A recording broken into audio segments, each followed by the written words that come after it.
కర్మ తగిలించేది భగవంతుడే, కర్మ తీసేసేది భగవంతుడే కదా.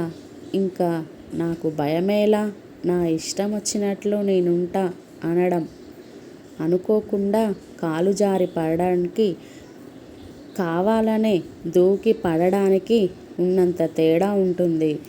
మనసు చంచలత్వంను అదుపులో ఉంచుకోలేనంత వరకు పరమాత్మను చేరుకోలేము. భక్తి అనేది దీపాన్ని నమ్మకంతో అనే చమురుతో వెలిగించి, ఆ వెలుగులో పరమాత్మను చూపిన మార్గంలో కరుణించిన, శిక్షించిన చివరిదాకా తోడుండేది భగవంతుడే అన్న మనోధైర్యంతో ముందుకు నడిస్తే జీవితం ఒడిదొడుగులతో పట్టు తప్పక ఆనందంగా సాగుతుంది.